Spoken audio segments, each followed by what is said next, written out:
we're not a Jerry Springer story or anything like that. It's not some of it. Oh, shucks. Yeah, sorry. You're listening to the Nacho Kids Podcast, where we discuss all things step-family related. Real stories, real people, real help. Your hosts are the creators of the Nacho Kids Method and the Nacho Kids Academy Step Family Coaching Team, Lori and David Sims. Ho, ho, ho. We're a long way from that. Well, you know how you fuss at me for recording so far in advance? Mm-hmm. We talk about Christmas in this episode. Seriously? Well, I mean... So you recorded this back at Christmas? Thanksgiving. Wow. But it's good because, you know, when people are in the middle of stuff and they're talking about it here and they're just having a rough time and then they go back 4 months later and they're like, man, look at how far I have come. Is that what happens? That's what somebody told me, so it sounded good. They probably listen to it and go, man, I wish it was that way again. Well, I haven't really stopped recording right now, but I've slowed it down. I'm not doing any new ones. I've got a few more scheduled for this month. Mm-hmm. Then I'm not going to record for a little while so I can get caught up on days.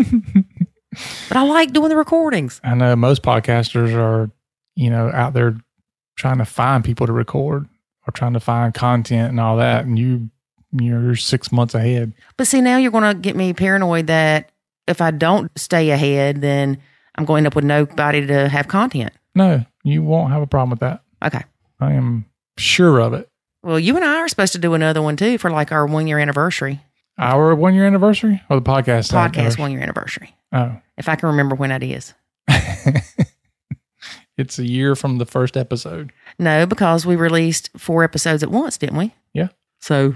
Right. A year from the first episode. Oh my gosh. Okay. First, second, third, fourth episode. All right. So we'll let y'all know when that's coming up. Yeah, because we don't even know. Yeah. I think it's July. You need to look it up. You won't know. I can look it up. You're going to be doing that clacky keyboard again. Oh, he's trying to be quiet. Shh. He's trying to... You don't hear my keyboard. Quieten his finger weight. Yeah. Not even that. It's, you know, for any of you techie people out there, it's cherry reds. You know what it means. Yeah, it means clackety keyboard. Drive everybody around you crazy keyboard. That is not true. Dude, if you were in an office with other people, you would drive them insane. Like you are me. See? Told you. I do it to you because I can. You do it when I'm not paying attention. Which is all the time. Oh my gosh. Well, hurry up. How long are you going to take to do this? Until I get there. Well, it's hard to type fast whenever I got to type lightly. So don't clickety clack all over your podcast. Well, while David looks up when our first episode released, you would think that we would know this, but we don't. And I'm going to talk about the Sylvia Scholarship. You still don't have a better name for it yet? No, we're going to have a better name for it soon by the next podcast. So the podcast launch. Well, let me say it this way: the podcast relaunched on 6/28/19. Well, but see, you can't say that because people didn't know that we. Well, the reason I say that is because when I looked it up on Chartable.com, it shows the 3 episodes we published in August of 2014 that are no longer there. It just says unknown title published 8/5/14. So 5 years later. Yep. So for those of you who don't know, we started the first attempt at this podcast back in 2014. For those of you who says, well, Nachoing is something that's so new and other people created it and blah, blah. No. You stole that from the girl that wrote it in 2017. Yeah. No. It's been, long time ago. Actually, Nacho Kids was created 2013. Yep. The podcast we attempted. And if it was created in 2013, you were probably talking about it, doing other stuff 2011, 2010, or 2012. Yeah. You know, a good year or two before that. But right. anyway, we tried to launch a podcast. I say tried. We did launch the podcast in 2014, but it had to die. Yep. It was a little too painful to go through. It was causing me post-traumatic stepmom disorder. which Yeah. I wrote a blog about. Check out our blogs at www.nachokids.com/blog. Yep. So for all these other step family podcasts that are out there now, technically we were there since 2014, but we had to come back out nearly 5 years later. Yeah, man. I had to regroup. Yeah. So It was hard. Yep, it was. But anyway, so we relaunched the current version of the podcast on 6/28/19. All right. I'm going to make a note so I can remember that you and I need to do a podcast on 6/28 or around then. I even see the mistake I made where I published the ad as a podcast on 6/21/19. I didn't even know we had an ad then. I don't know. Can you fix that I stuff? don't know. Let me see if it's even playable. That would be funny. I don't know what it is. It can't be just the ad because it's an hour and 41 minutes long. So now I'm wondering what it is. I have to go back and listen to it. All right. Anyway, move right along. So let's talk about did you talk about the scholarship and what people I have started to do? to, and then All you right. interrupted me rudely. Well, you asked when the You are podcast- rude, crude, and socially unacceptable, David Sims. I've wanted to say that for so long. Go ahead, baby. But none of those are bad. All right. So, yeah, the Sylvia Scholarship, that we're going to come up with a better name. Yep. All right. So what you got to do, What- if you didn't catch last week's episode, we are giving away, thanks to Sylvia. She donated made a generous donation. We are going to match that donation. And because we are able to do this, we are giving away a 1-month membership to the Academy every other week through December or to December. And then once we hit December, we're going to give away one every week during the month of December. And then it ends. Then it's over. Unless you feel it in your heart that you want to make a donation to Nacho Kids Academy and have people be able to join through your scholarship. Yeah, that's a great idea. And I'll tell you what, we'll match it. Yep. Anybody that wants to donate for other people to join the Nacho Kids Academy through a scholarship that we will name after you, and we will match that. So if you send us $100, that's 2 people. Well, $98. If you send us $98, that's 2 people that will get a free scholarship to the Academy through you. And we will match it. So that will be 4 people that you help through your donation to get a free scholarship to the Nacho Kids Academy for 1 month. Shoot, that's a doggone good deal. Mm-hmm.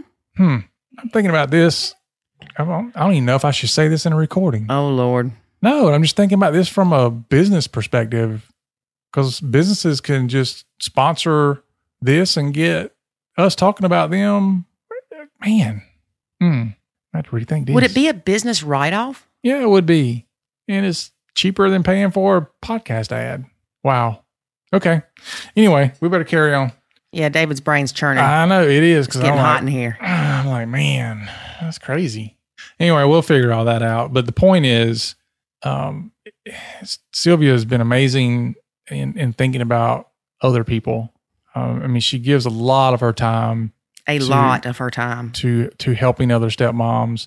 And she's not stopped there. She's not just giving time, which to me is more valuable than money. But she's also given of her own money to help other people. Yeah.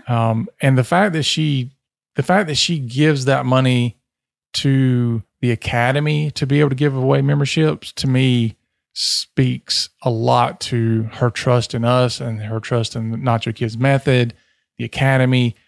I mean, it kind of blows me away because, you don't take that lightly. When you donate to a cause, that's something you believe in deeply. And it just, it touches my heart. Mine too. I'm about to cry. And I'm not kidding, because I'm sitting back thinking of when I started talking about the Nacho Kids Academy. You and I did. And I was talking to her about it one day. And she has always been so supportive of me. And there have been times, you know what, David, that I've been like, I'm not doing this anymore. I'm not doing it anymore. Because it's stressful, y'all. It is beyond stressful. And it's Of course it is. And then, when you're... And it's not stressful to help people. It's stressful when I get attacked. Well, yeah, when you're pouring all of your energy, like from sun up to sundown, you're pouring energy into what you're doing to provide a service for other people. And 90% of what we do, we give away completely free.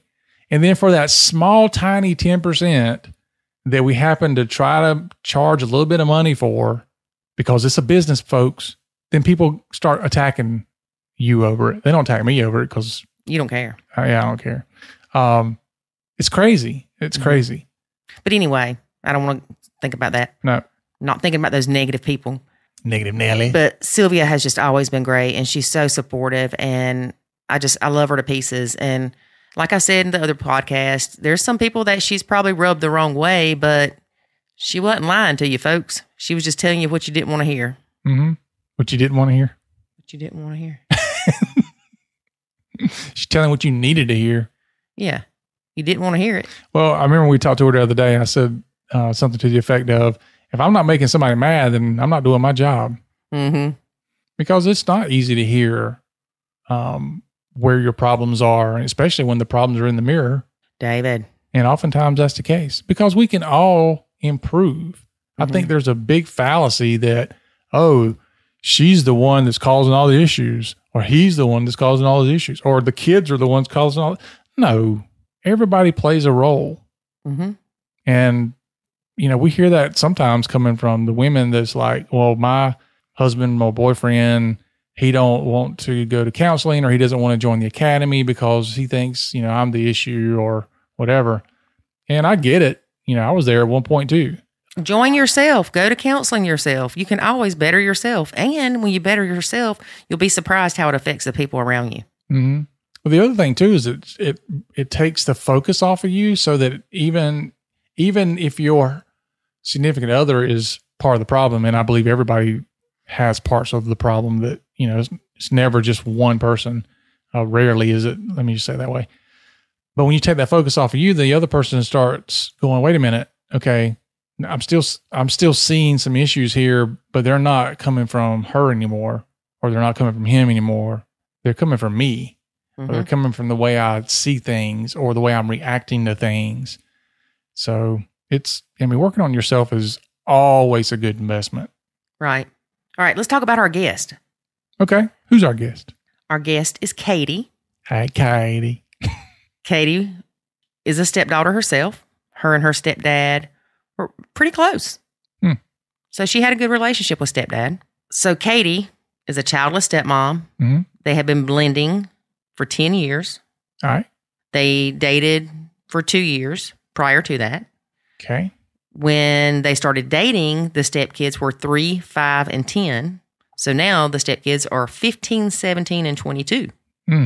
Those teenage years are kicking in. Yeah, but at least she's been through one already.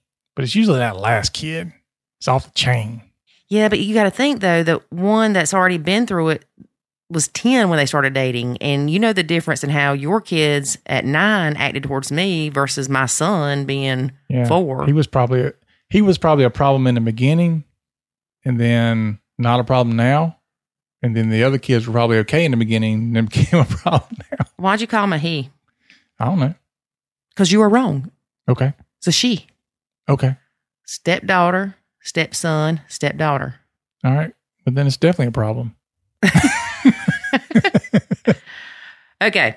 We do talk about Christmas, as mentioned earlier. Mm-hmm. But look, we're giving you a heads up. You've got 6 months till Christmas, 7 months or so. So we go ahead and address that so you can learn now. Yeah, because you got that stimulus check coming. Oh my gosh, do not talk about that stimulus check. All right, y'all, I'm cutting David off. Y'all get to listening to Katie. She's got some great advice. She's awesome. Oh, did we tell people? I'm sorry, I'm switching gears. Katie, bear with me a second. But I don't think we told people how to apply for the scholarship at all. Well, they probably ain't listening no more. All right, whatever. Look, send in your video submission. A video submission as to why you should have a month of scholarship to the academy. Send it to contact us at nachokids.com. You can send the video or a link, whichever. Be creative. Don't send us a video that's 30 minutes, but don't send me one that's 30 seconds. Right. So put some thought into it. This is valuable. This is, Sylvia worked hard for this money that she's donating to get you in the academy. Yeah. And I mean, you may look and go, oh, it's only $49. Dude. And then why ain't you in there? Number one, why ain't you in there? Number two, one of the 30-day challenges is worth more than $49. Yeah. And I'm not just saying that because it took me 120 hours to do it. Yep. Just saying. Quality. Yes. All right, David. Come on. Let's get to listening. All right. Here's a little bit about the academy, and then we will get to Katie. There is a way to save your sanity and your relationship, and it's called the Nacho Kids Academy. In the Nacho Kids Academy, you will learn the skills and knowledge to properly nacho, techniques to handle step-family challenges, ways to improve your communication, and much, much more. Visit NachoKidsAcademy.com and sign up today to join other step-parents who are seeing the life-changing benefits of nachoing. Again, that's NachoKidsAcademy.com. Today, we have stepmom Katie. Hey, Katie, how are you? I'm doing well. How are you? Doing well. Hey, Katie. Hi, David. How are you? Why you say it like that? Oh, Lori told me you like to joke around. Come on. We will. We'll get into it. Oh, boy. Yeah. So, Katie, how long have you been blending? We have been married almost 11 years, and we've been together a little over 12. So I'm like an OG stepmom. Mm. Yeah, you are. I am, yes. How old were the stepkids when y'all got married? When we got married, they were 4, 7, and I guess 11, but we got married like a week before her 12th birthday, so 12. And now they are 15, 17, and 22. Wow. Yeah, we've been through some stuff. I'm sure you have. I was getting ready to say, was it, an easy ride? Was it the rainbows and unicorns? They were really young when we got together. When we started dating, they were 3, 5, and 10. And so really they were pretty accepting. I have a lot of friends who are stepmoms, and I definitely don't have the worst story, but I don't have the easiest either. I would say somewhere in the middle. I think sometimes it's been an advantage being in their life this long. And sometimes, at the beginning, it is kind of all unicorns and rainbows because they're just little kids who just want to play with you. And I mean, as long as you have gum in your purse, they're pretty happy. It's true. I definitely backed off a lot. I used to do more of the mom stuff, when they were little kids and it required 2 parents and that you were outnumbered all the time. I was a lot more hands-on, and I am a lot more hands-off now that they've become teenagers. That doesn't mean that I'm not there, but I kind of nachoed before I knew nacho was a thing. And I guess if you want a nacho success story, my oldest stepdaughter, pushed me away a lot when she was a teenager, a lot. And now she's 22 and she just had a baby in March, and we've gotten a lot closer. I'm not like a parent. I'm probably more like a fun aunt, which I'm fine being. But, it was a couple months ago, my phone rang on a Saturday afternoon and I picked it up and she was calling, and I thought, well, that's weird. She doesn't really call me a lot. And I said, hey, what's up? And she's like, remember how you told me I could call you if I wanted to talk about school? She's in nursing school and has a baby, and her and her boyfriend just bought a house that they're redoing, and they're living with his parents while they're redoing this house. Oh. So she has a lot on her plate. And I was like, yeah, what's up? And she goes, I hate everybody in my house today. And I'm like, oh, what's up? Well, I ended up talking to her for about a half hour. What it was, she was just overwhelmed with life, which would be overwhelmed with all that stuff too, especially being 22 and, not having the life experience that maybe a 40-year-old has. But I guess to me, that was, like I told my husband later, I said, that's kind of a success story of me backing off, because she didn't call a parent. She didn't stick around and yell at her boyfriend. She got in the car and just called me. And she said one of the reasons she called me was, she goes, I knew you wouldn't just say, well, your boyfriend's being a jerk or just tell me what to do. She said, I knew you would just listen. And I was like, oh, that's so sweet. Yeah, it makes you feel good once you have that success, doesn't it? Oh, definitely. Yeah. And I think, Nacho gets such a dirty reputation and people talk about it like it's a bad thing, but I think they don't truly understand it. Mm-hmm. Yeah. There's a lot of people like that. Yeah. And, you know, I probably didn't either at first because the kids were so little and I was so hands-on. And I mean, I'm a stepdaughter. My stepdad and my mom have been married since I was 12. And my stepdad was more like a dad to me. And in fact, we call him dad. Now, that doesn't mean my dad's not in the picture. He is. We call both dad. And so I think that I assumed I would slip into that role. And I did at first fairly easily.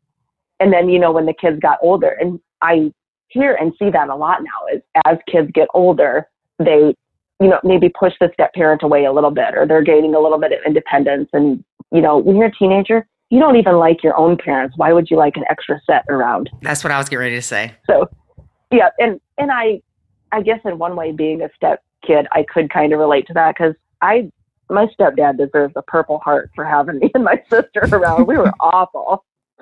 And now, I mean, I think my parents have been married 27 years now. 27 years. And we're a big blended family. And if you ask my stepdad how many kids he has, he says, well, 3. I have 2 girls and a boy. Because he and my mom had my brother a couple years after they got married. But if you would ask me how many kids I have, I always say I have 3 stepkids. And neither is right, neither is wrong. They're just different. Right. I usually say, yep. I have 1, he has 4. Yep. Or we have 5 together. Yeah. Wow. Yeah. That's a big blend. Yeah. Ooh. I say we have, I have 4 and then she's got 1 by some other man. I don't know who it is. Well, if you ever look at our family pictures, all 3 of my stepkids look exactly like my husband. And so our family pictures look like this big game of one of these things does not belong. And that is you. And that is me. Yes. What's funny is my son looks more like David than he does me. Really? Yes. Oh, that's too funny. It's funny because when you talk about like which parent you act like, I don't necessarily act like my dad or my mom. I am almost more like my stepdad. And I'm like, we're both like very much our own person, don't like people telling us what to do and stuff. So yeah, it's definitely a nature versus nurture argument there. Hey, I might be related to you because I don't like people telling me what to do either. Well, we might be related. Who knows? Mm-mm-mm. Yeah, sometimes Jackson does stuff and I'm like, oh my gosh, that is David. It's scary. Yeah. That's because I'm teaching it to him. What?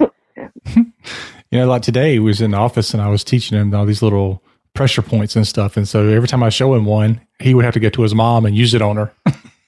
Oh, that's terrible. Tell me about it. I'm still hurting. You're getting abused. That's right. Look, I'm calling somebody. It should be like old woman abuse or something. Yeah, you're getting up there. It's almost elder abuse. Yeah. A couple more Well, years. I wasn't going to say elder abuse. I'll let David put his foot in his mouth. Yeah, I usually, put something really tasty on my toes because I know I'll put my foot in my mouth. You're so stupid. I was going to say his foot is always in his mouth. Well, mine usually is too. We have that in common. Uh-oh. Yeah, it's a lot different when I have my foot in her mouth, though. Gross. Look, I know this is off base or off topic or whatever. Feet are nasty. Don't put your feet on me, near me. I don't want to smell them, see them, look at them. Yeah. Mm. Yeah, I might have to. I don't know. I used to be a hairstylist and used to have to give pedicures, and I really did not like that part of my job. Now, I love going and getting a pedicure, but I don't like giving them. I would throw up.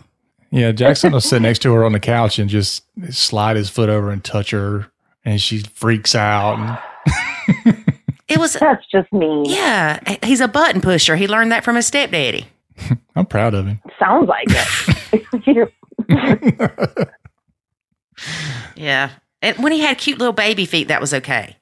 Right. But now he's older and now it's not okay. Yeah. Probably about the age of 4, it's like, don't touch me with your feet. Yep. Nasty. Yeah.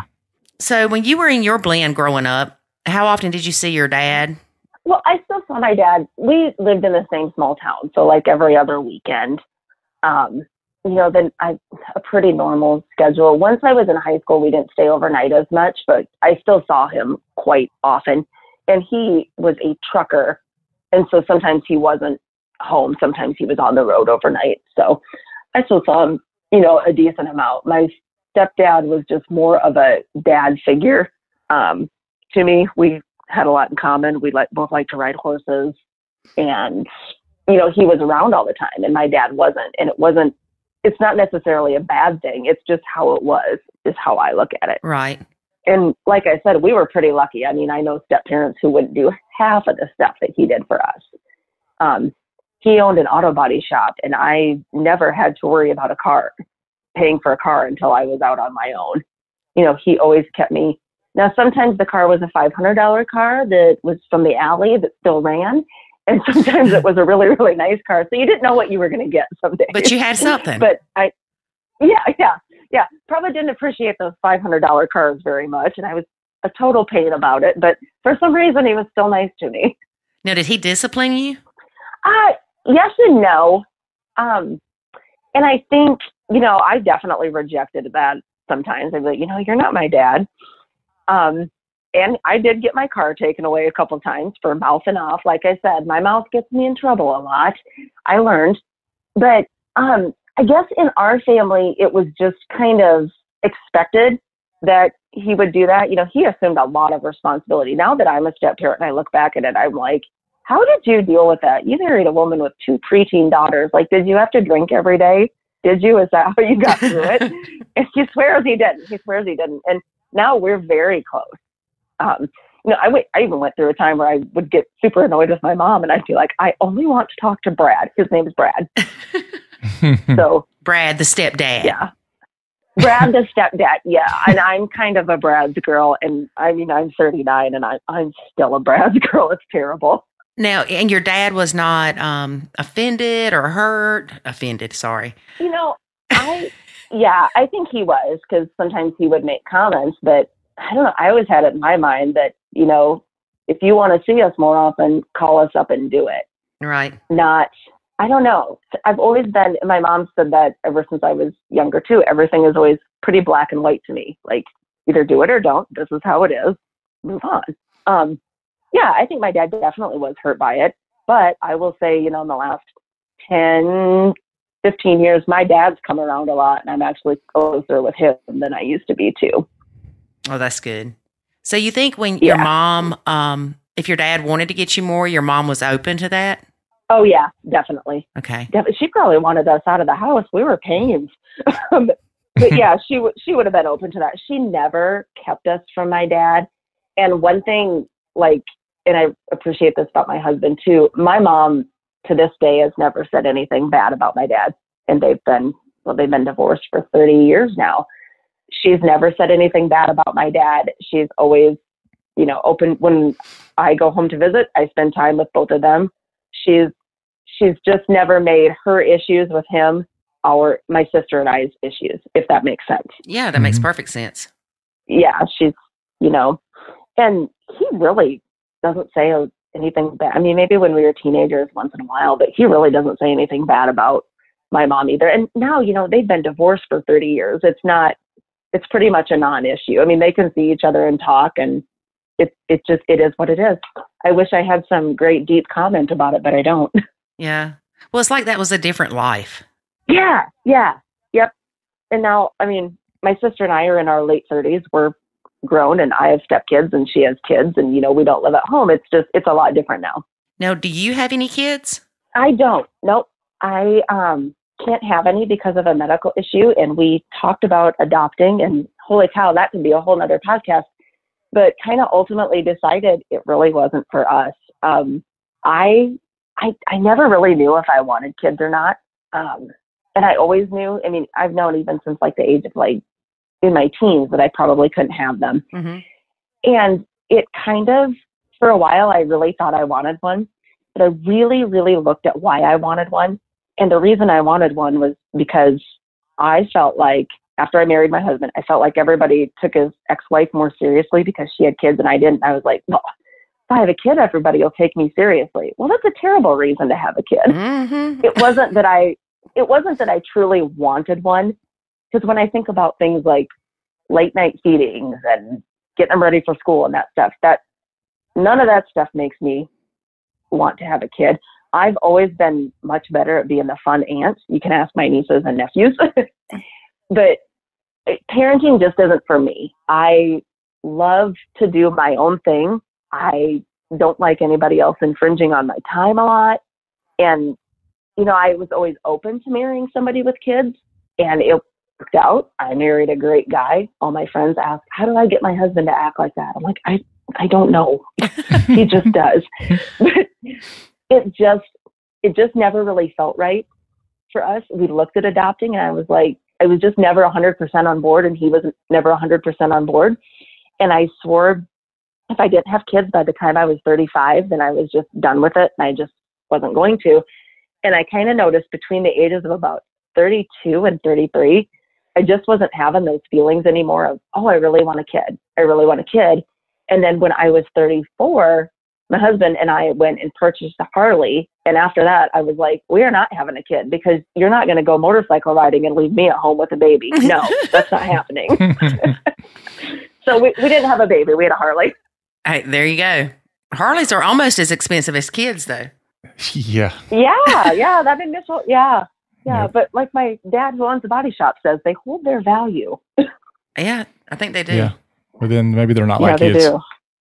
That's true. Yeah. Well, and you can put it in the garage, and, you know, you got to pay insurance on it every year, but you can put it in the garage, and if you're not using it, you don't have to feed it and discipline it.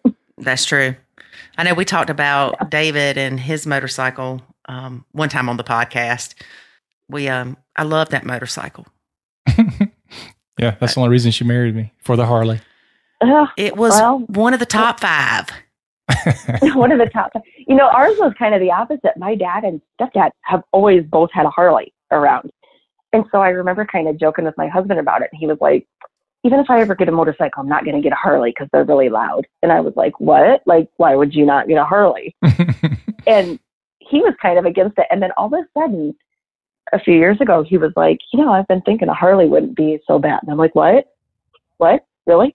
And he kind of started looking at him, and I told my mom one day, I said, we're kind of thinking about getting a Harley. And you would have thought I had told her that I was expecting a baby, because she was so excited. Because they love to go on motorcycle trips and stuff. So yeah, she thought us getting a Harley was just great. And then I think it's about a month later, we got one. We still have the same one too. Awesome. Yeah. It's like when you own one of those, you're part of a community. Yep. Definitely. Well, definitely. Long story short, David had took the kids for a ride, had an accident. The kid didn't get hurt. David got hurt. Then after that, we got it fixed, and we're still riding, and 2 other things happened, and I said, I'm not getting back on it ever again. I think I said, I will not get back on the death machine. Yeah, that's scary. I know. My mom's an ER nurse, and she still gets on my stepdad's all the time and rides. Because I asked her, I'm like, well, you know, she's like, oh yeah, I see motorcycle victims come in.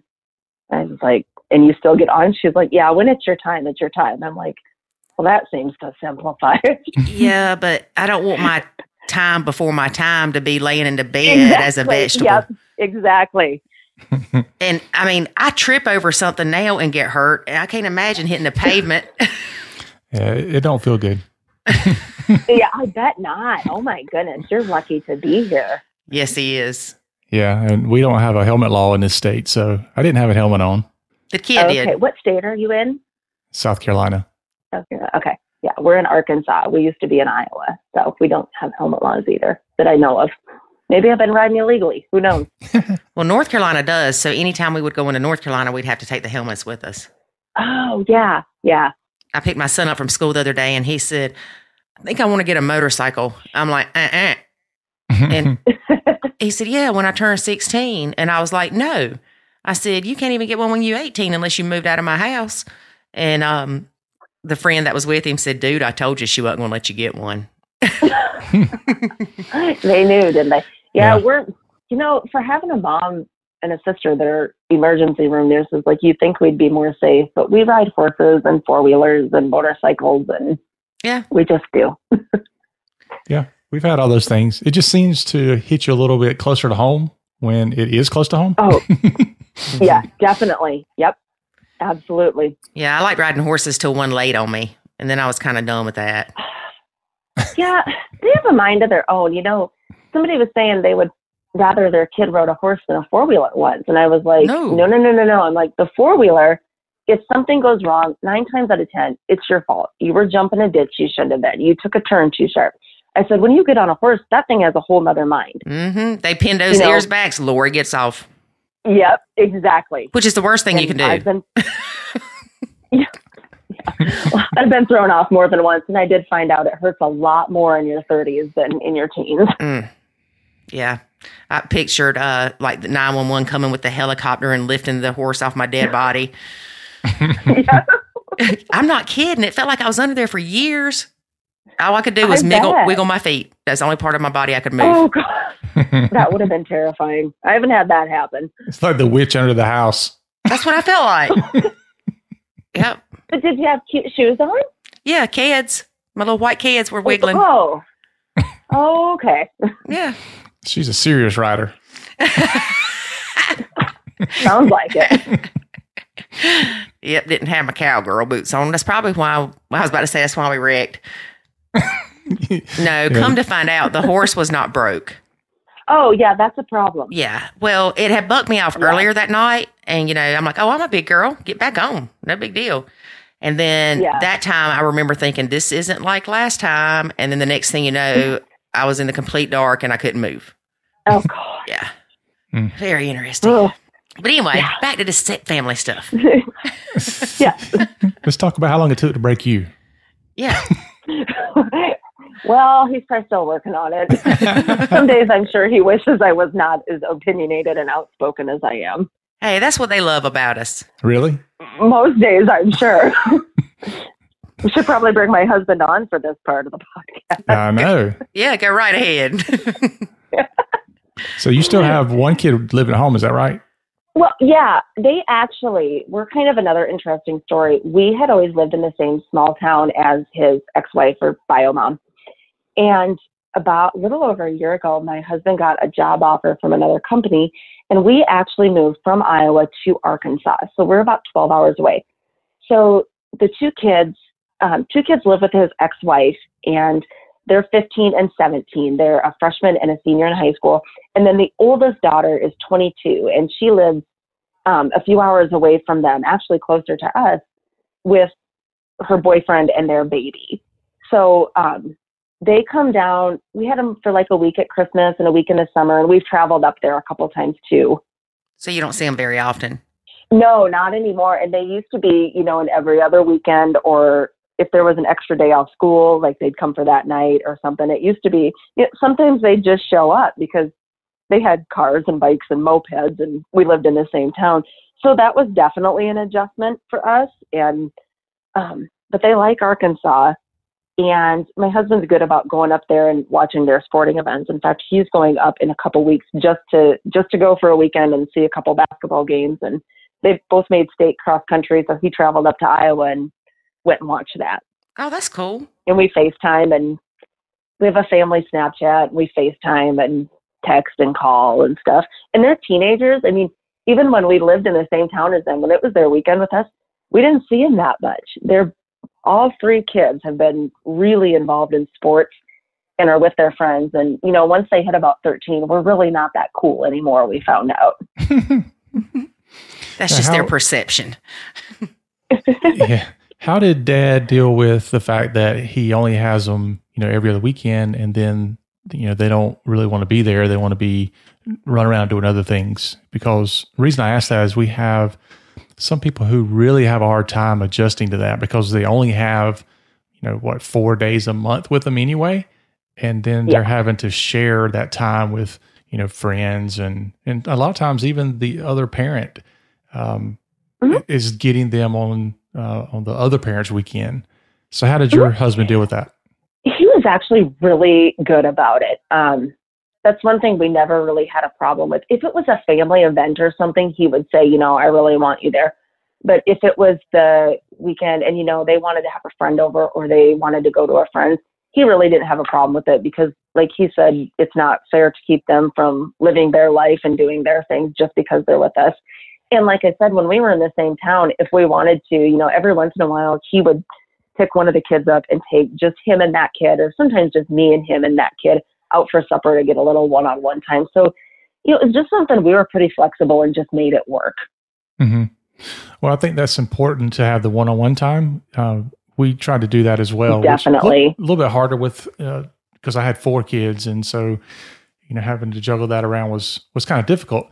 But I do want to reiterate what you said about your husband having that viewpoint that the kids living their life and doing their own thing is important, because oftentimes we as parents look at the kids and say, well, I want time with them and I want them to be with me and I want this and I. And we forget that the kids need their own life and they need to have some autonomy and that sort of thing as well. Oh, yeah. And 100%, and the few times that, maybe we did tell them they had to stay home or something, they were sulking and whiny. So who wants a kid around that's whining and doesn't want to be there? And we went to all their games. We found ways to connect with them. I mean, as a teenager, they don't want to sit down and talk with their parents. I found if I wanted my stepson to bond with me a little bit, he has a major sweet tooth and I can bake cookies. Funny thing, as soon as I'd start baking cookies, this 6-foot-tall kid would wander into the kitchen and be like, hey, you making chocolate chip cookies? Yes, I am. And he'd stand down there and talk to me so he could eat the dough. But, you kind of find your way to connect with them. With my oldest stepdaughter, if I wanted to connect with her, she thinks Starbucks is the greatest, still thinks Starbucks is the greatest thing ever. I'd put her in the car and we'd go to Starbucks. With my youngest stepdaughter, she loves sports. Her and I like to watch sports together and trash talk other teams. I mean, you find ways to connect. It doesn't have to be a meal every single night. Although I will say teenagers love food. And if you're making food, they're usually not too far behind. Yeah. I had one of my kids that I would always have to help him do dishes when his chore was to do dishes. I would do that with him. And of course, Lori didn't know at the time that's my reason for doing that wasn't to help him do dishes. It was because that was the only way I could spend time with him. Oh, yeah. And so I would, wait until he was a captive audience, and I'd sit and I'd jump in there, hey, you want me to help you out? And of course he wanted me to help him, but it was my way of being able to spend, 5 or 10 minutes just having a conversation with him without him running off and putting headphones on. Right. Yeah. Yeah. Or playing Xbox or doing whatever teenagers do these days. Mm-hmm. Yeah. And that's, you find your way. Yeah. And I think that's important because, I had to find different things with each of David's kids because they're not all the same. Oh, yeah. It's almost like finding their love language. Yep. I agree 100%. And it's funny, my stepdaughter and her boyfriend are coming down probably late December or early January, and they're going to bring the baby and they're going to come down for a few days. And she was like, we're going to go to Starbucks, right? Like, of course, we'll go to Starbucks. I'll buy you your iced coffee you need so bad. I like the vanilla bean frappuccino. That's what my other stepdaughter likes. She thinks those things are the best thing ever. They are. They're like snow cream. Yeah, that's it. She's like, I'm like, it's basically a milkshake. She's like, I know, that's why I love it. Oh, no, right. It's not basically a milkshake. Well, the one she gets, I think when she was little, she'd just get the vanilla, like it had like no coffee in it. Oh, that's what this now is. Now she gets like coffee ones. Oh, is that what this one is? Okay. Yeah, the vanilla bean frappuccino has no coffee. I don't do coffee. Really? Mm-hmm. Okay. Coffee is like my love language. Coffee and food. Well, do you know what snow cream is? No. What is it? I knew you didn't know. Well, here in the South, we don't get much of that white precipitation. And when we do, we take a bowl and we put it outside and collect snow. Now, legend has it you're not supposed to collect the first snow because it has more pollutants and all that stuff. But our parents didn't care. You'd stick that bowl outside, get it full, bring it inside. You mix like a cup of sugar, some Eagles brand sweet milk. And vanilla extract. It's like sugar snow. That's all it is. Well, now that sounds good. Maybe I should call my mom because they're in the middle of a snowstorm up there. She could probably make a bunch of it. Oh, yes. Now, the thing is you pretty much have to eat it when you make it. You can't really store it because it gets almost that icy glaze over it. Sure. Yep. But maybe that's because we lived in the South and we got mostly ice. Well, yeah. Northwest, Iowa has pretty much snow and ice from November till March if you're lucky. Shoot, yeah, girl, get down and make some snow cream. Well, if I go home this winter, I will. You'll be Googling how to make snow cream. Yeah, I'm hoping it snows here in Arkansas so I can make some. Well, we did learn to put the bowls to catch the snow on top of the car so the dogs wouldn't pee in them. Oh, yeah, that's probably a problem, isn't it? Yeah. See, I think the Chick-fil-A ice cream tastes like snow cream. It's pretty close. Oh. Mm-hmm. Oh. Yeah. I didn't know that. Maybe if you add another pound of sugar, it'd be just right on. Well, that makes everything better, doesn't it? Mm-hmm. Yep. So, yeah, you'll have to tell your stepkids how to make snow cream, too. I will. They'll like that. That sounds like something they would do.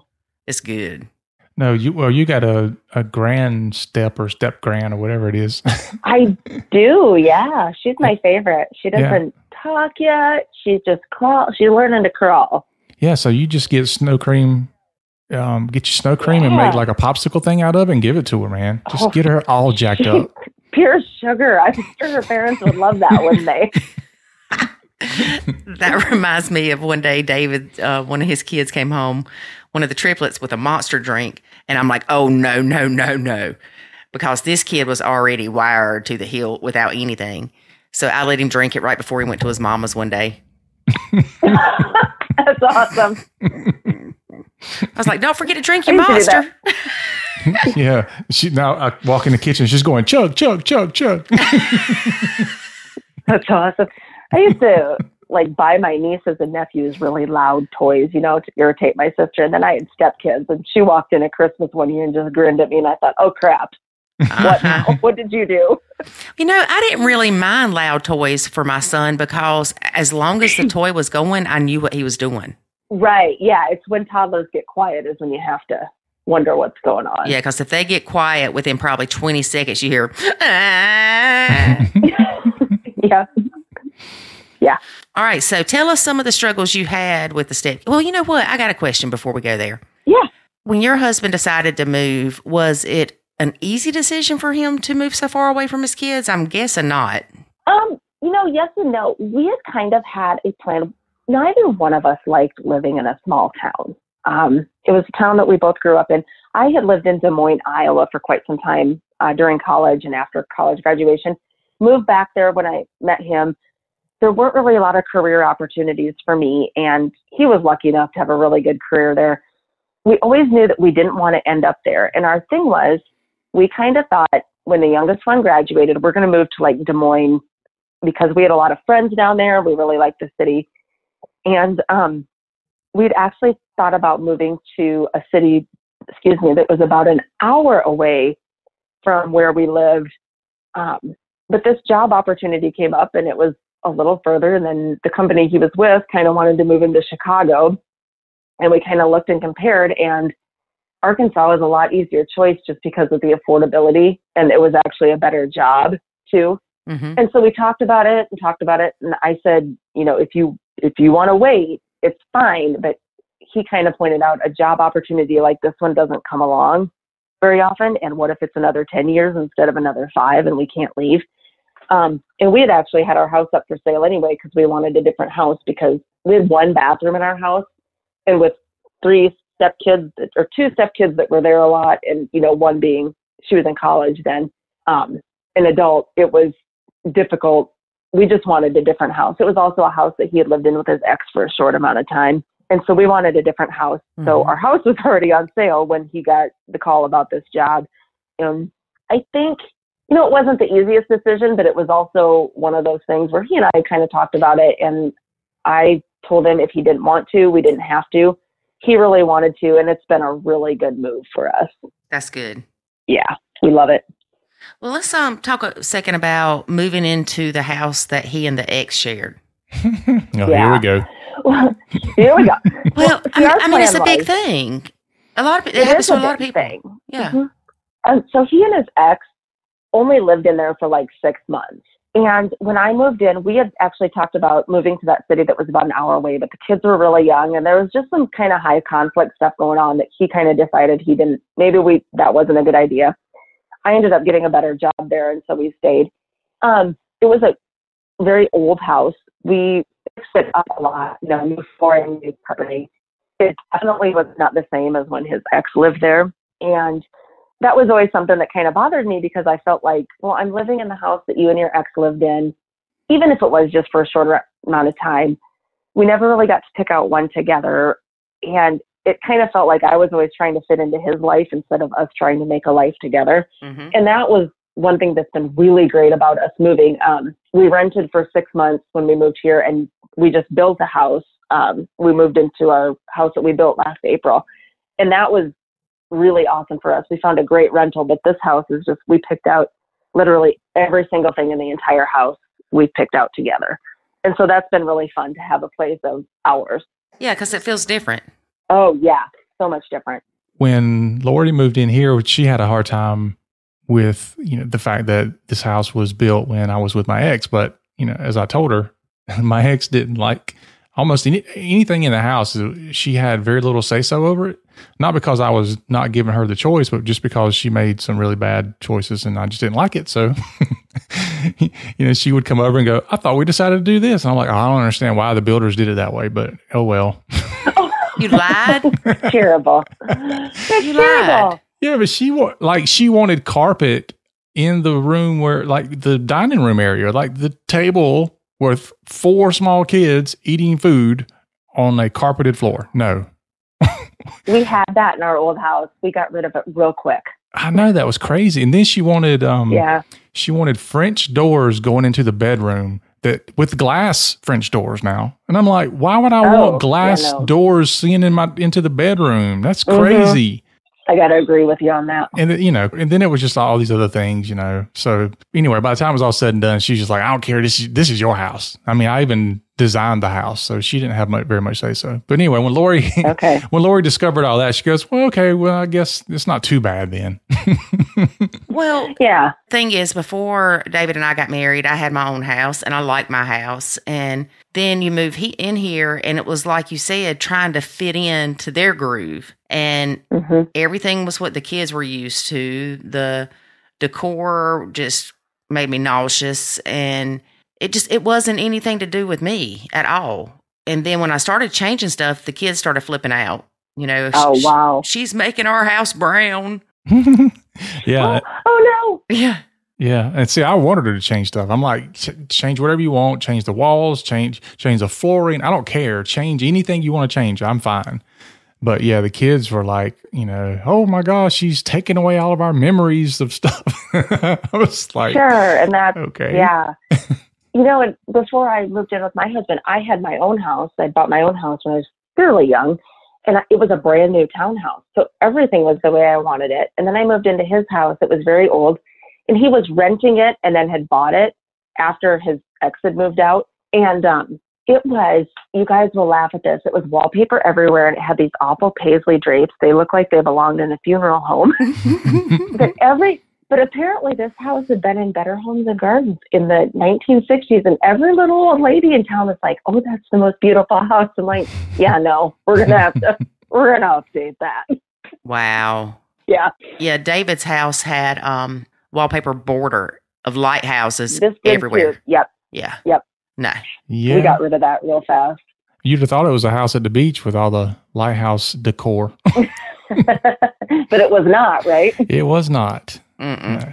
We're as close to the beach as we are the mountains. Oh, well. That's true. I think it's harder when the stepmom does move into the previous house, even if it wasn't a house that bio mom lived in, because it's not a house that they got together. Right. Yeah. And our plan was to get one together right away. And then life happens and it didn't work out. And it was 10 years later when we finally did get one together. And, there were a lot of times I really wish we could have lived in a different house, but, it's just not the way it worked out. And it was a pretty cheap house. And every time we, think about even buying another one, it would be like, well, gosh, yeah, we're going to double our mortgage. Let's see. Do we want to have fun money or do we want to be tied to our house? And now things are different. We live in Arkansas. It's still it was very affordable where we used to live too, but we were able to build what we wanted, and it's nice. And we have enough guest rooms that, all 3 stepkids can be here and each have their own room still, kind of.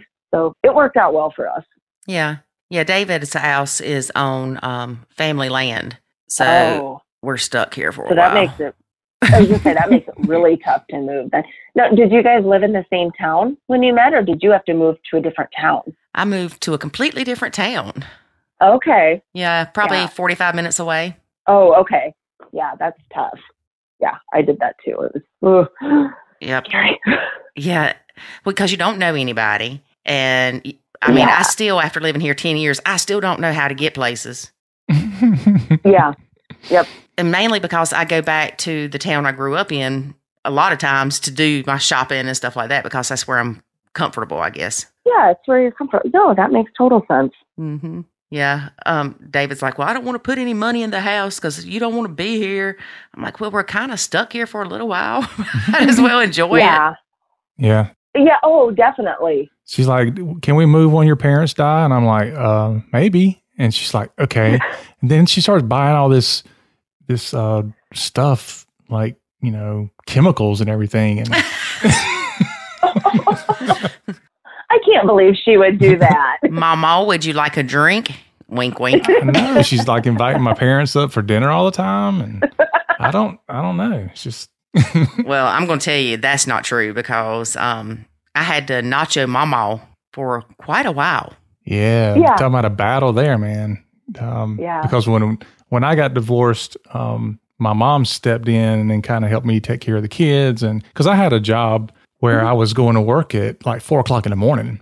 And so so she would have to come up and, get the kids and take them to school. And I usually got off in time to get them from school, but getting them to school was like, there's no way I could do it. And so she was helping there. And of course, she would come and cook dinner half the time, well, probably 90% of the time. Laundry, house cleaning. Yeah, she did all of it. So, she was retired. And so, and it's her grandkids and her kids. So she does all this work. Well, then, next thing I'm married, Lori's in here, and now this slow boil starts to happen where, you're displacing somebody. Ooh. And then, but it finally hit a boiling point, and it exploded. And, and we kind of had the same situation when my husband and his ex divorced. He worked a job where sometimes he'd have to work Saturdays, or might have to work some overtime, and his mom really helped him out a lot.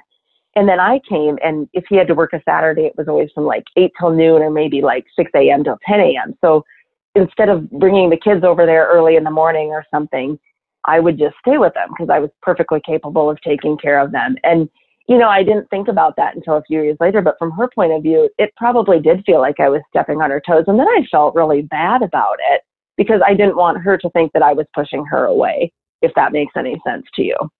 Oh, yeah. So, but yeah, it is. And, like my mother-in-law and I, we're not a Jerry Springer story or anything like that. It's not drama, but. Oh, shucks. Yeah. Sorry. You were hoping for something juicy, weren't you? We don't relate to each other a lot. She's very, very afraid of change, and I kind of thrive on it. Change makes her very nervous. And so us moving to Arkansas was a really big deal for her. I mean, as well as us, obviously, but my husband's brother does not live in the town that they grew up in. And my mother-in-law, like, one thing, she doesn't really like to drive out of town, or, especially if she doesn't really know where she's going.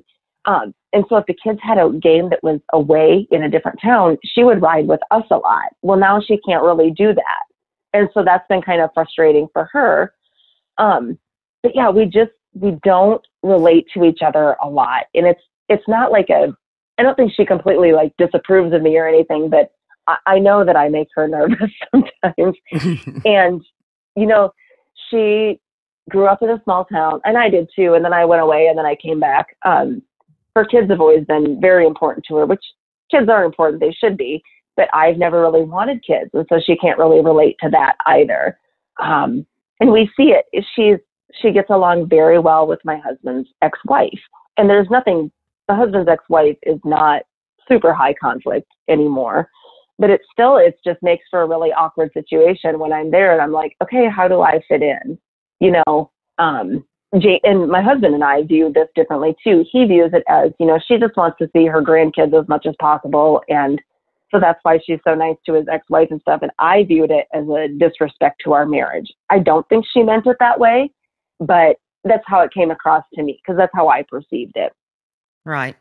Well, what gets me is when the in-law will complain about the bio mom, but then they see her at an activity for the kids or something, and it's, oh, hey, how you doing? Oh my goodness, so much yes there, Lori.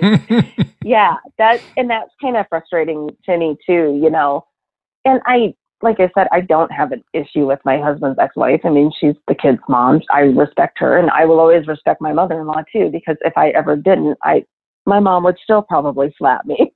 Mm-hmm. And so it just gets really difficult once in a while because you feel like you're not supposed to be there. And that was part of the reason, going back to when we talked about having a kid, I'm like, well, maybe his family will take me seriously if I, have a kid. Right. Well, that's a terrible reason to want a kid. We ultimately decided it wasn't for us to have another one. But it is, I know I make my mother-in-law nervous because the one thing I found, Lori, and maybe, I don't know if you found this too, but I do get this vibe from a lot of other stepmoms, is if the husband makes a decision that maybe either the bio mom or the kids or the mother-in-law doesn't like, it gets blamed on the stepmom. Oh, yeah, girl. I think a lot of people, and we found out the rumor going around our, small town where we used to live, was that I forced James to move 2 states away. And it's like, no, we moved for his job. It was a mutual decision. It was, but we moved for his job. I didn't even have a job when we first moved here. So I didn't threaten to divorce him. I would have stayed with him even if we had stayed in the town that we didn't really like. In fact, he got the job offer, and then it was 2 nights later when his daughter came over and told us that they were going to have a baby. And I was like, so do you still want to move? And he's like, yeah, I still want to move. This isn't my baby. I don't need to be around 24/7 to raise it. This is a grandbaby. This is a baby we get to have fun with. And we do. Right. And you know what? I bet that his mom probably felt better blaming y'all moving on you, because that way it wasn't that her son wanted to leave her.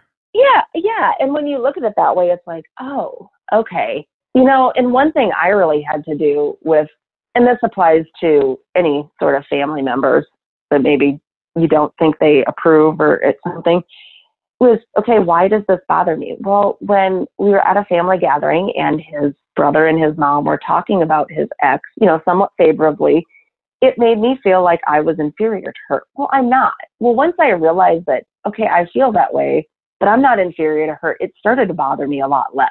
Mm-hmm. And I will say it kind of did come to a head once where I was kind of like, okay, let's talk about something else, just trying to change the subject. And nobody really did. And so later that night, we were supposed to all go do something. I said, I'm staying home. I don't need to go over there and hear about your ex all night. And my husband and I kind of got in an argument, and he went over there without me. And I think it was the next day, he finally went over there without me again. And he talked to him, and he was like, we talk about my ex a lot. And truthfully, it kind of got better for a while. And now it's back to how it was.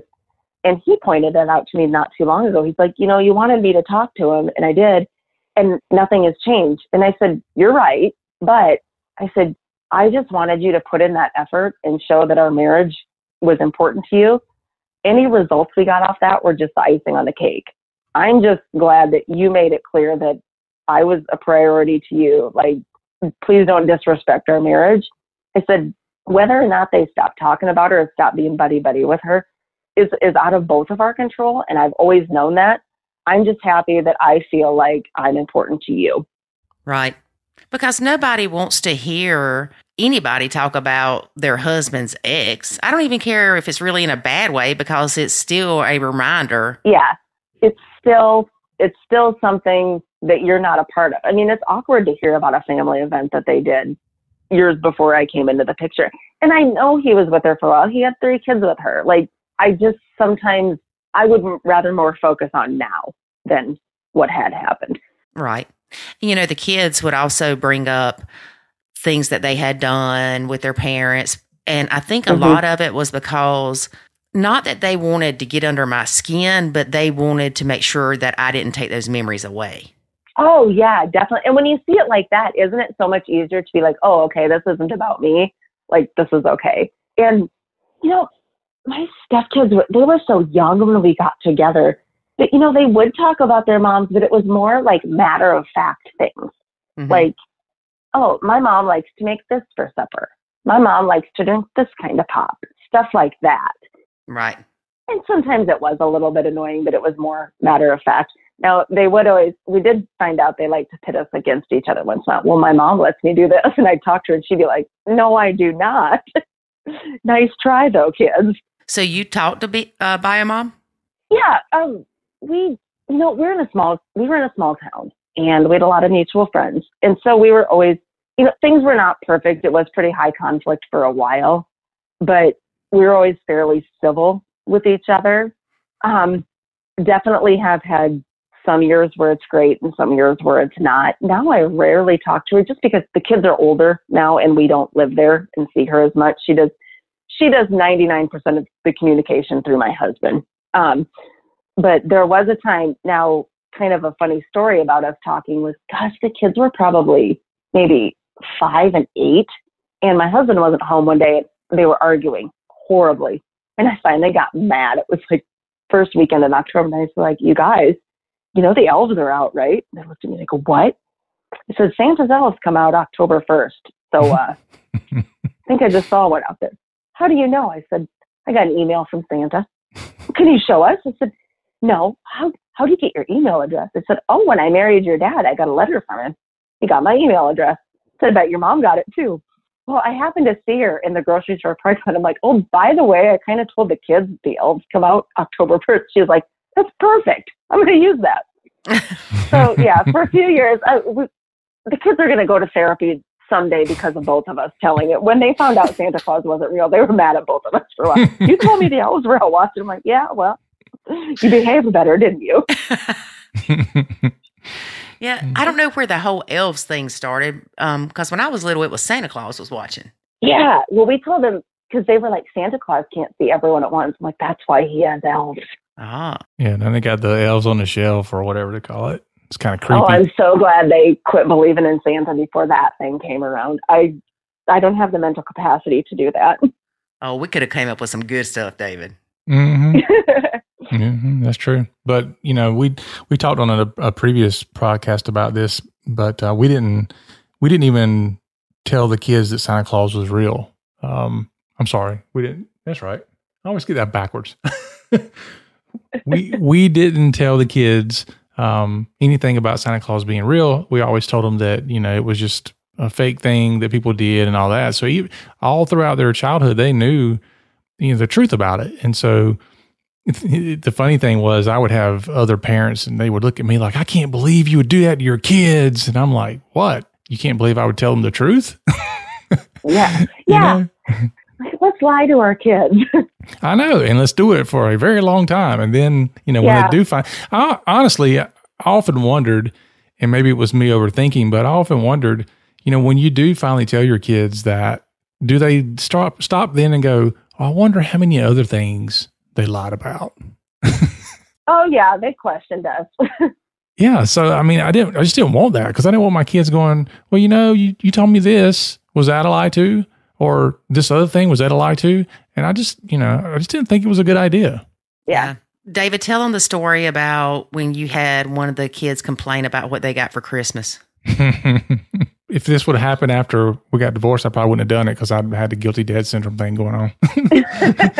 But my kids have always, you know, gave me a Christmas list and I would buy from the list. And so I was always assured that they got something that they asked for. And so this particular year, one of the kids, you know, they asked for whatever, and I bought them most of what was on their list. And so they come down and, you know, we do the Christmas morning thing. And we would always say it was Santa Claus. You know, I would wake them up and go, Santa Claus came. And they would laugh because they knew that it was just being funny. But they came down. And I don't remember how old he was, but he was probably 6 or 7 years old, something like that. So he came down and everybody's opening their gifts and everything. And he got everything he wanted. And he kept looking at everybody else's stuff and going, but I'd like to have that. And I want that. And then he got to the point where he looked at his stuff and says, I don't like any of this stuff. And boy, that flew all over me. And I took every gift I got him and took everything back to the store. And he said, am I going to get what I want now? And I'm like, no, you're not getting anything for Christmas. Oh, you're good. He got nothing that year. And that was the last time anybody ever complained about what they got for Christmas. I bet. Oh my goodness. And the holidays become such a thing with blended family, don't they? Yeah. And my parents are divorced and my husband's parents are divorced. So the kids go to a million Christmases, and we've actually started just doing like one gift. And as they're teenagers, they want more expensive things. We've started doing something small and then a lot of gift cards and money. And that's kind of what everybody else is doing. And then we take them shopping after Christmas. And so they hit the after Christmas sales with all their money and they get what they want. And then we get to spend time with them too. And so it's kind of fun for us to do that. Yeah, we've done that too, so where we give them money and then they shop afterwards because they get more for their money that way. And another thing we used to do too is I would tell the kids, like if you're getting, just for example, if you're going to get 6 things for Christmas, then you have to go in your room and find 6 things to get rid of. And we're going to give those to Goodwill or somewhere, but we're going to get rid of them. And so you have to give away as much as you're getting. Yeah. Yep. What is that thing that everybody's doing? Like they get 4 gifts, something you want, something they need, something they read, and then something they can wear. Is that right? I keep saying it on Pinterest and stuff. Yeah, I can't remember what they are, but it's, like 4 things. That's like the wedding thing, right? Something old, something new, something yeah, good. Kind of, yeah. Well, we were just discussing Christmas gifts now because we're going to have to ship them. And like my oldest stepdaughter, they've got a house. They're redoing some stuff. It should be done pretty soon. And so she asked I said, is there anything you wanted for your house? And she sent me a whole list of like, they need towels and they need dishes. And her and I kind of have a similar style. So she's really easy to shop for me. And then my husband's kind of in charge of the youngest 2. And we'll probably shop for everything together, or as we do, like to sit down with a beer on Amazon Prime. We're pretty good at that, or send gift cards. But yeah, it is going to be hard because like the oldest one actually wants more stuff. The younger ones more want money right now. And then, little grandbaby, like I asked my oldest stepdaughter, what does she need? She's like, nothing really. She's more excited about, that little puff cereal and a box than anything else. I'm like, oh, perfect. And I do have a habit. I do like to shop. So I probably once a month go and buy her some little clothes and send them to her. Yeah. I know that kids, all my kids have wanted money for the last probably 5 years now. They've at that age where they just want money. And it's funny because people say, oh, that's no fun. And I'm like, what do you mean no fun? I don't have to do any shopping.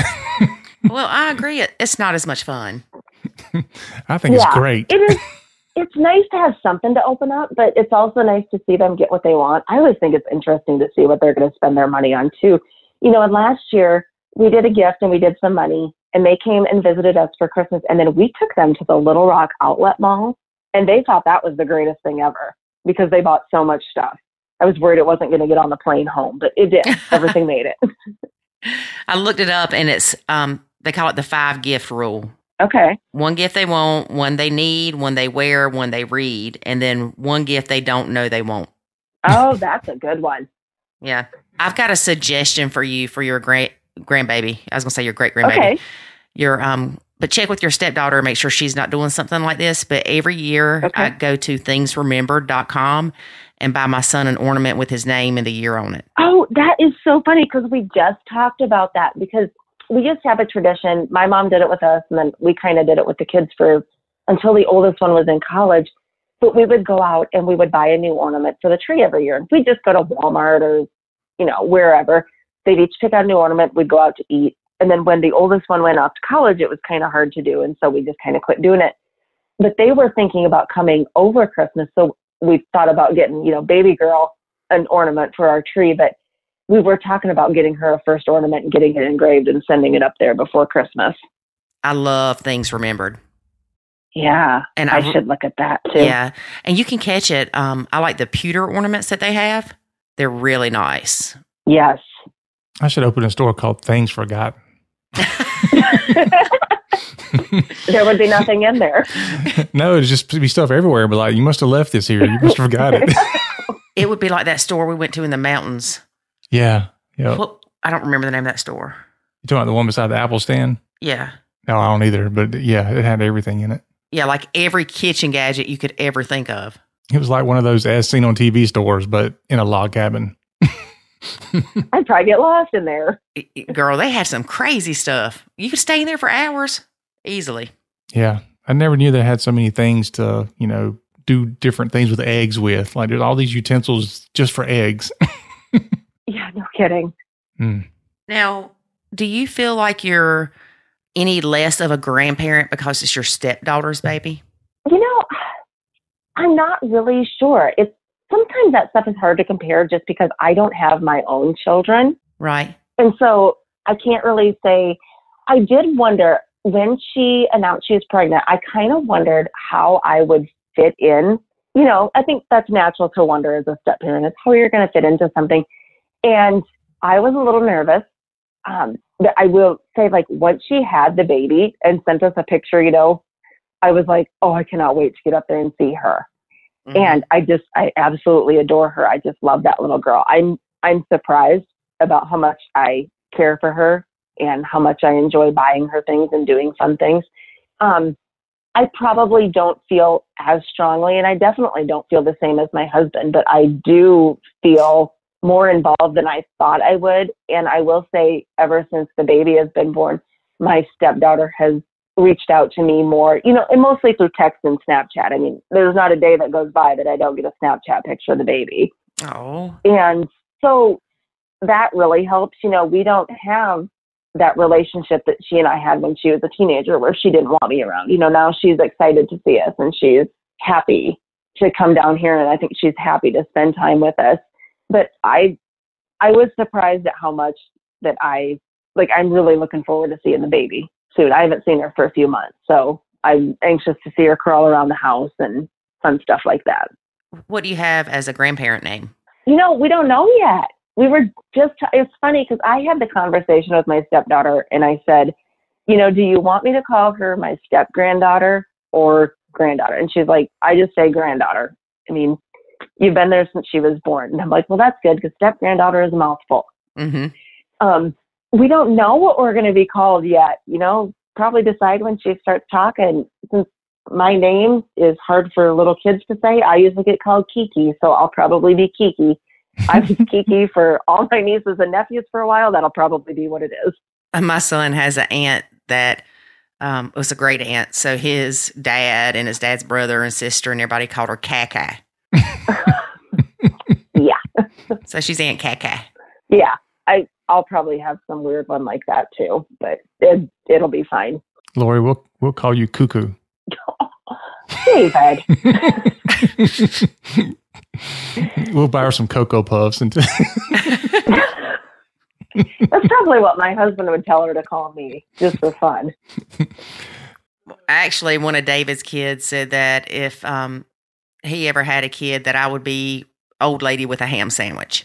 Oh my God. This would make you guys laugh, because when we first got together, my youngest stepdaughter, who was 3 at the time, kind of surprised me. And she was like, if you marry my dad, you'll be my stepmom. I'm like, what? My stepmom. Well, she didn't say stepmom. She said Steph, as in Stef. So when we got married, she was like, I'm just going to call you Steph. She went for a couple of months with just calling me Steph. And people are like, that's not your name. I'm like, yeah, it's her thing.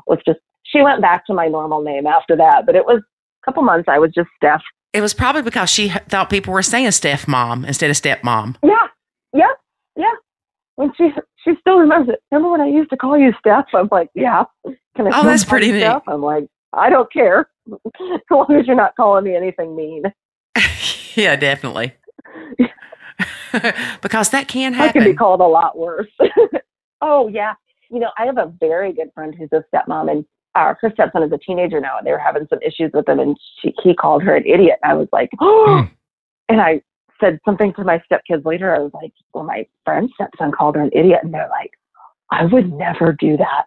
I would never do that because I would be afraid of my dad. And I'm like, your dad is the most easygoing person. But he is one that he can just give a look and they stop, which I think has always worked really well in my advantage, because if they were acting up, all I generally have to say is, do you want me to tell Dad about that? And it's, no, I do not. Mm-hmm. And he is the most kind and compassionate person ever. But when he tells the kids to stop, they know he means business. And for a stepmom, that works out real well. Yeah, I'm sure David's kids call me a lot worse than an idiot, but they were never brave enough to say it in front of David that I'm aware of. I was going to say, if I have been called anything bad, it hasn't been to my face or to my husband. Yeah, I had the kids. What was it that he did? He said something to Lori. He smarted off to her or something. And yeah, it wasn't like he cussed at me. He was just like really rude. And yeah, he was just rude to her. I don't know. They were what, maybe 10 or 12? Yeah. And probably 12. Anyway, I took off after him in the kitchen, and he was running around the table trying to get away from me. And he ran as he was running around the table, he went between the table and the wall. And so I pushed the table and pinned him against the wall. And then I jumped up on top of the table and was going after him. And Lori had to pull me off the table. And boy, that's Jerry Springer. he had this look in his eyes like, I am about to die. Pinned up against the wall. I should not have said that. And there again, it was one of those times where it never happened after that. Right, yeah. And the good thing is I saved him from his dad. Oh, so you were a hero. I was. Yeah, he definitely got saved. That's for sure. I saved him from his impending death of, table against wall, squishing him. But I have never seen David get that mad. Yeah. It's my husband rarely does. Yeah, and I don't think the kids had either, but because, like David said, that never happened again. Mm-mm. Yeah. Not even close. Nope. Yeah, like that. Oh, man. Did you just call David an old man? I said, oh, man. I didn't call him an old man. You might chase me around a table if I say that. Girl, there ain't no telling what David will do. Yeah, if I don't catch you in 5 seconds, I'm out of breath at this point. Oh, well. No, raising the kids, man, it's a hard thing to do, especially earlier when we were having problems, because when the kids were causing problems, I had Lori would complain about it, and so then I would, I'd get on them about whatever they were doing, then they would complain about Lori, and then I would go to Lori about what she was doing, and then of course they were coming to me about each other, and it was just a vicious cycle. And it's like, I dreaded coming home because I knew I was going to get hit from both sides about what one side didn't like about the other. And, you get to a point where you're so frustrated, you don't know what to do, that you just end up lashing out. Either do that or you just completely, shut down, which neither one is good. Yeah. Well, and you're caught in the middle, no matter what you do. Oh, yeah. And I think for a long time, I tried to be more of a take on more of a parental role than I really needed to. And I was raised in a more strict family than my husband was. And so, some things I'd be like, well, they shouldn't be allowed to do that. And I would cause problems that I really didn't even need to cause looking back. And so when I kind of finally decided to Nacho or disengage, now I've been doing this long before I'd even heard of you guys or heard of Nacho Kids, but that's when things really started to get better. And I noticed actually the more that I stepped back and let my husband handle things, the better he handled it. And the more he would actually ask for my opinion on how to handle things once I wasn't inserting myself all the stinking time. Oh yeah, absolutely. It's a very difficult process to go through. I know from the stepmom's point of view, like from Lori's point of view, her struggles and challenges were a lot different than mine. And I even got to the point where I would try to make everybody mad at me, because as long as they were mad at me, they weren't complaining and being mad at each other. And I could deal with that easier. Right. And even with my parents as well. My parents were, they were stepping in because they're the grandparents and the kids are complaining to them. And I mean, I got to the point where everybody was mad at me all the time. And as long as they were mad at me, they left each other alone. I was fine with that. Sure. Yeah. And my husband has said that too. And at first I didn't get it. Now, once I got it, after he said it probably 20 times and hammered it through my thick skull, he said, let me be the bad guy. And once I let him be the bad guy, it was like everything changed. The kids became more respectful. I had the weight of the world lifted off my shoulders because I wasn't trying to do everything and be everything to everyone. And everything just settled. And that's the best. I have so much more peace now. And, I can't even remember. I think it was one of my aunts that said this. Somebody said, if you treat your husband like a man, he's going to act like a man. If you treat him like a little boy, he's going to act like a little boy. Yeah. It's true. It sounds so simple, but yet we screw it up all the time in a blended family. Oh, yeah. Well, it's frustrating a lot of times when I'm reading like Facebook pages or groups and all that where they complain because, the husband's not parenting, the husband's not doing this, and I'm having to step in and do all these things. And it's like, well, if you stop stepping in, maybe he'll do it. And he might not do it in 10 minutes. He might not do it in 10 days, but you've got to give him the opportunity to get to that point where he's doing those things. And he's not going to learn how to do it as long as somebody's stepping in and doing it for him. Right. Because as stepmoms, we jump in and try to fix everything and make everything just run smoothly. And it just causes major hiccups and resentment and anger. And no matter what David said to the kids, it was, you're saying that because she said it, right? Yeah, exactly. And I don't know why we think we can control everything. And, part of it, my situation might have been that, my stepdad was able to step into that parental role a lot. And so I assumed I would be able to as well. Right. Yeah. That could have been it. But yeah, we do jump in. I think sometimes you just see things that need to be done. And instead of waiting around, you see it needs to be done. You jump in, whether that's things that need to be done around the house or things that kids need to do or whatever. And so you just have this mentality, and it's not wrong. You just have this mentality that this needs to be done. Or this needs to be addressed. And if it's not getting addressed by dad, then I'll do it. But somebody's got to do it. And unfortunately, a lot of times the men will let that happen because they don't want to deal with it, or they've never had to deal with it because maybe it wasn't part of their role previously when they were, with the bio mom. And so they don't realize that their role has changed too. And if they don't have an opportunity to learn what their new role is and how they're supposed to act and respond within that new role, then they can't learn the things they need to do to make sure they keep the stress off of the stepmom. Right. Yeah. And I'm like that. I see something that needs to be done and I just do it. And so I was picking up the kids' stuff after them. And then I would get mad that I had to pick up everybody's crap because they just left it laying around. Well, first of all, they're kids. They're not clean. Kids are slobs. Second of all, they figured I'd probably pick it up later. They weren't doing it to be mean. And so something I did this summer was my mother-in-law and two of the stepkids visited. And I just decided, and I kind of addressed this with my husband beforehand. I said, I wasn't able to take any time off work. He was. And I said, this whole visit, it's up to you. If you need help with something, let me know. But otherwise, you're running the show. And you know what?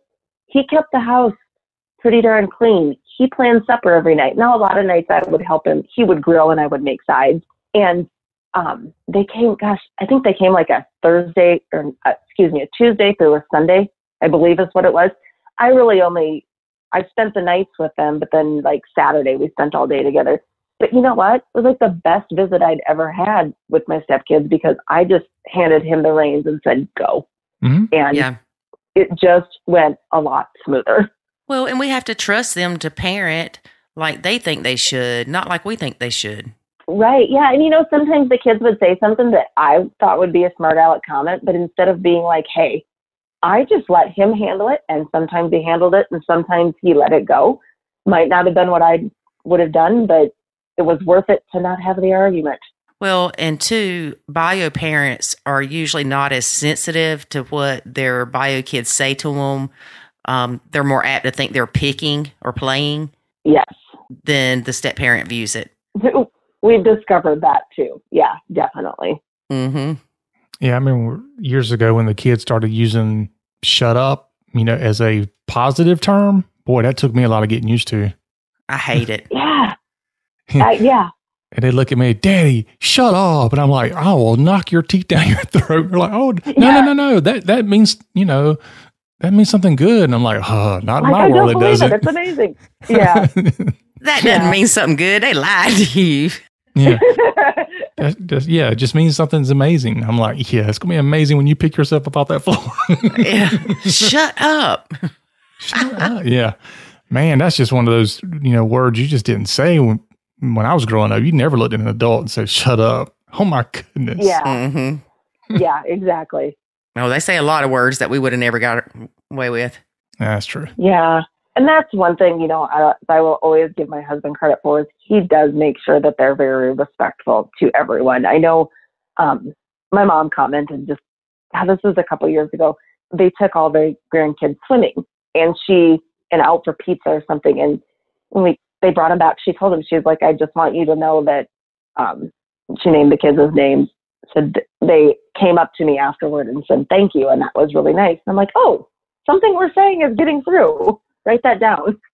Yeah, exactly. We just might not see it. Now, they're going to exhibit that behavior when they're not around us. That's right. Like my son's best friend, he'll say, my son will say, "He treats you better than he does his own mom." I said, "That's because I'm not his mom." Yep, exactly. They're comfortable with you. And so they're going to mouth off and they're going to, you're their safe space, and that's where they can break down and be a pain. Yeah, because they know that you can't kick them out when they're 14. Mm-hmm. Right, exactly. Yeah. And once she got out of the house, she was great. Yeah, I was going to say I think that's why your stepdaughter probably reached out to you that day too, because she knows that you're not being judgmental and you're not saying, "Well, you should do this or do that, or why did you do this or not do that?" I mean, you're just listening. You're just being there. Because you have a different. It's not that you don't have a vested interest, but it's just a different interest in her and her life, and it's one that. She feels more comfortable with because you're not going to overreact. Right. And I see it from more of an outside view than maybe a bio parent does. You're more of a neutral party. Right. Yep. Yeah. Yeah. Because as a parent, your kid, it doesn't matter what they do, they're right or they're protected or whatever. Even if my kid does something wrong, I don't want somebody else to tell me he done something wrong. Right. Yep. Exactly. I completely understand that. So, a lot of it is my husband and I were just having this odd conversation the other night. We've been married almost 11 years, and we've noticed a lot of people that maybe got married a year or two before us or a year or two after us are getting divorced. And so we were trying to, why are we still working out and all these other couples aren't? And we must be doing something right. What is it? And it all boils down to, in a step family or in a relationship, communication. Absolutely. And how you perceive things. And, my husband and I don't agree on everything. We don't. But we can disagree without yelling at each other anymore, most days. If our football teams are playing each other, it's a whole nother story. But Well, and I think a lot of people look at it as, "This is too hard. I'm not even going to try. I just want out." Because it's easier to get out than it is to work on the relationship. Yes. I think that too. And now I look back and I'm like, oh my gosh, I'm so glad that we never got divorced, because we have a very good marriage. We have a good, strong relationship. And, he's my number one and I'm his number one. And everything, once we kind of got that stuff figured out, a lot of other things started falling into place. Mm-hmm. Yeah. That's like people that have been married like 30 years and get divorced. You're like, what? Yeah. Like, haven't you worked out like every problem by now? Yeah. You ought to be close to retirement by then. Yeah. Yeah. Let's see. How old was I when my mom and dad, let me think. I was 30 when they got divorced. Oh, wow. Yeah. I bet that was a lot different to process as an adult than as a child. I think so, because as a child, like my son, he never knew his dad and me together. Whereas my parents, we had 30 years of Christmas together, 30 years of Thanksgiving, 30 years of Halloween, so then it's at that age, it's almost like you felt like you had to choose. And that was really hard. I bet. Wow. That would be tough. My parents divorced. Interestingly enough, my parents divorced when I was 9, and my mom married my stepdad right before my 12th birthday. My husband and his ex divorced when the oldest was 9, and we married a week before her 12th birthday. So she was the exact same age, going through the exact same things I was. And I think that was part of actually what kind of helped me step back a little bit. Because I was like, if I had a stepmom that was treating me like this, or if my stepdad would have treated me, this was happening when they first got married or when I was going through all these changes. This is how I would have wanted it to. You have to put yourself in that other person's shoes. And luckily with her, it was really easy for me to do. Mm-hmm.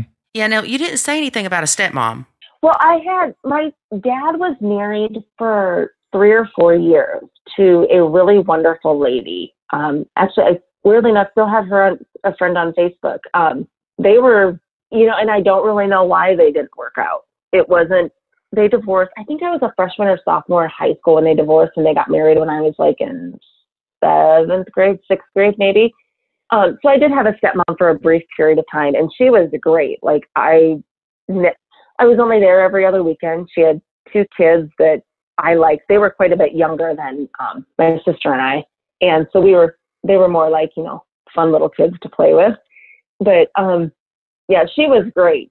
I never really had. So I had a stepmom for a while, but she was a really great stepmom, and my mom even liked her. So I think when things didn't happen perfectly with my blend, that was probably another reason why I was like, what the heck am I doing wrong, or what's going wrong here? Yeah. Well, one last question. You said your mom and stepdad had a baby? Yes.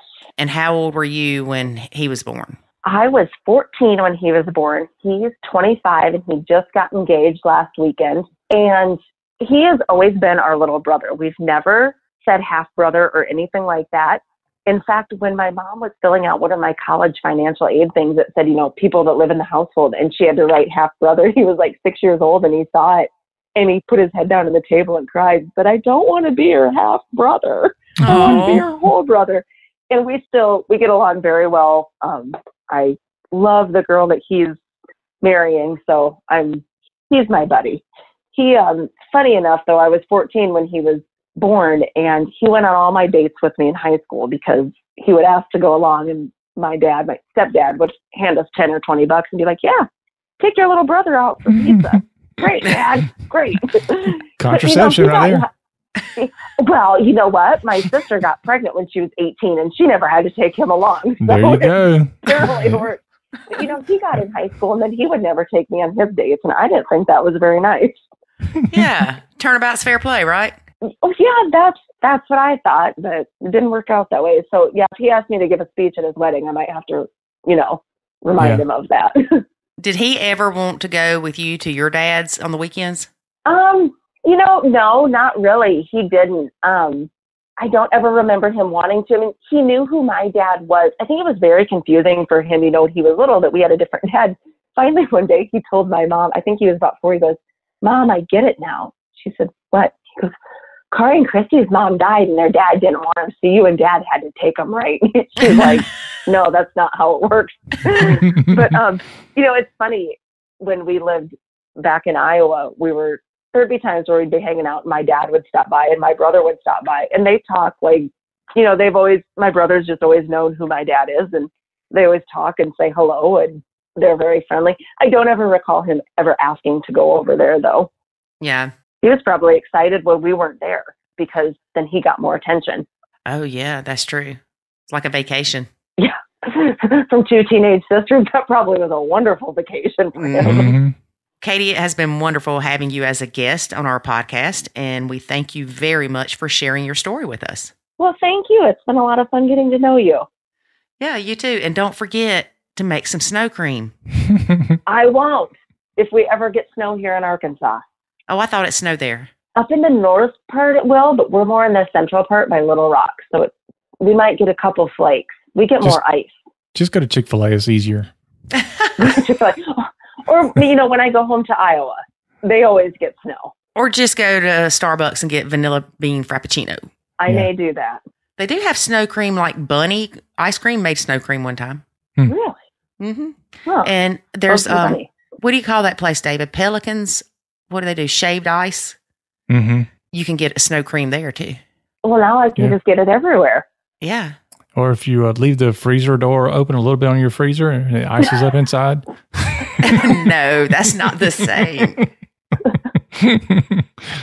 All right. Well, let's get off here and you have a great night. Yes, you too. All right. All right. Bye-bye. All right, thanks. Bye. Bye. One of the things I enjoyed talking to Katie about was moving into the house that your significant other shared with their ex. And I love how she put it, that it's like trying to fit into their life rather than making a life together. Okay. And I never thought of it like that, but that's what it is. Like my son and I tried to fit into y'all's life, your house, your family that was already here, even the school. I mean, because we relocated to your town. So we were trying to fit into your life. And obviously, I was the square peg and y'all were the round hole because it wasn't working until Nacho. Yeah. But the other side of it, I wonder, is that as disruptive as things are and so many things are changing, I wonder, is it harder when everybody's going through all these changes because you got a new house and new family and new school districts and new all this stuff? Or is it easier because everybody's going through the same thing at the same time? I don't know. I'm going to have to find somebody. I'll have to wait several months since I'm ahead on my recording, though, that they both had kids prior to the marriage and they both relocated because usually one moves to one's. Right. Yeah. And we know that it's hard to be the person that's moving in to He don't know. He didn't do it. I've heard that it's hard to be the one that moves into somebody else's house. But I wonder what it's like for those people who are like, you know what? We're going to start a new life in a new location all at the same time. But this reminds me of my house, my rules. Can't say that no more, can you? They moved into my house. This is my house. I hate when I hear anybody say it. Men, women. I hate when you say it. I don't say that unless I'm pushing your buttons. The kids would say it a lot. That's because they see your reaction to it. Well, it's like, you're nobody. This is our house. He can kick you to the curb. Watch this. Yeah, because they saw it happen so many times before. With the ex? I'm being sarcastic. But it's true. It is hard. And I've got a blog post about this too, with ways to make that easier. Now, you don't want to come in and just completely gut the house and redo everything because the kids look at it as you're taking away their memories. Mm-hmm. And to me, all I wanted to do was get rid of the ugly lighthouse border around every room in the house. And I wanted you to get rid of the lighthouse border. Right. But I didn't feel comfortable coming in doing that straight off the bat. So we took a while. We did some things and... Yeah. But going back, if I had to do it over again, I would have communicated with the kids, like, I want to change this. And so that's what we're going to do. That way it's not Lori's changing everything. Yep. Yeah. So... We did wait until all the stepkids moved out to have the floors redone, though. I know. And get a new kitchen table. Yep. Well, that's because they would have tore it up. Mm-hmm. Yep. They would have tore the floors up, too. Mm-hmm. So. But anyway, there are ways to make that easier for yourself and for the kids. Just take things slowly. And like David said, maybe your significant other can go, hey, I think we need to repaint this room, or get the kids' input. We let Jackson pick out the color that he wanted to paint his room. Remember that? Mm-hmm. And the kids upstairs, I don't think when we moved them up there, we gave them much of an option because they would have fought over the colors. But, have the kids give their input to their dad, to the bio parent.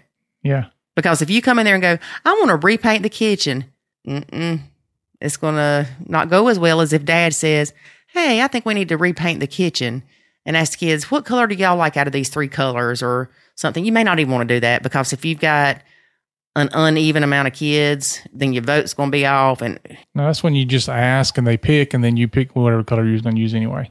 Well, no, you would want uneven number of kids. See, I can't even, y'all, I'm telling you, I am struggling. Welcome to the Lori Struggle Show. Y'all hear that?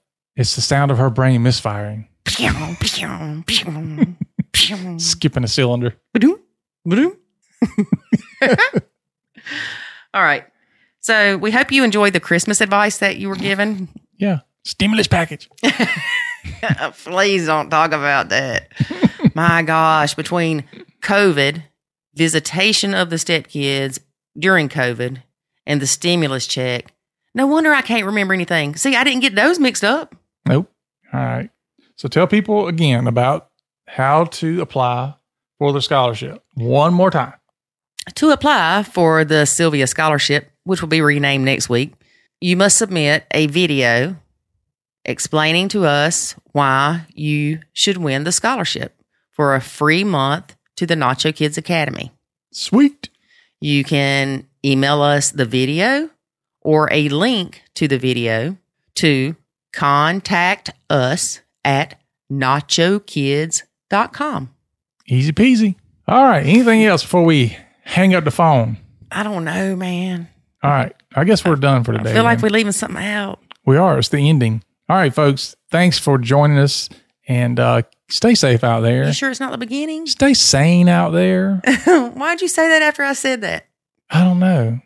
Just dealing with you makes me cray-cray. David, you called me cray-cray the last episode. Oh, well, you still cray-cray. All right. Putting up with this mess. I'm sick of being called cray-cray. Ooh. Felt the wind off of that one. Yeah, you should have felt the wind off of that.